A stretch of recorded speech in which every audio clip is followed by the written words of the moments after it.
ආදුකෝන්ගේ කැමතිම dish එක තමයි මේ. චීස්, ලූණු, මිරිස් දාලා හදන්නේ මාරම රසයි. හැබැයි ඉතින් උණුවෙන්ම කන්න ඕනේ. තායිලන්තේ ඉගිලෙන මාළුව දැකලා තියෙනවද? මාත් මේ පළවෙනි වතාවට දකින්නේ. මෙච්චර මේ වතුර පිරුණු පූල් එකකුත් තියාගෙන මුන් මොන හෙක්කට දප්පා උඩ ඉගිලෙන්නේ? හිතනු වෙලාවක බිමට බහින්නේ නේද?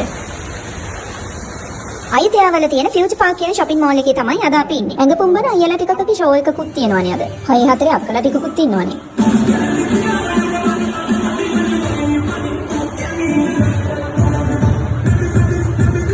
ඔයාලට පෙන්වන්නමයි මේ ටික වීඩියෝ කළේ. ඉතින් බලන්නකෝ අපේ ලංකාවේ ගසයට වැටිලා යන කොස් වලට තායි ජාතිකයෝ කරලා තියෙන දේ. කොස් වේලලා පැකට් කරලා තියෙන්නේ මේ. තායිලන්තේ කෑම වාව් කියලා ගොඩක් අය කියනවනේ. මම දැක්ක දෙයක් තමයි කෘතිම දේවල් වලට වඩා ස්වභාවික කෑම වලට තමයි මෙයාලා මුල් තැන දෙන්නේ. ඒ වගේම මේ තියෙන්නේ තීරු කරලා වේලපු අඹ. විශ්වාස කරන්න විදේශිකයන්ගේ මේවට පුදුම ඉල්ලුමක් තියෙන්නේ.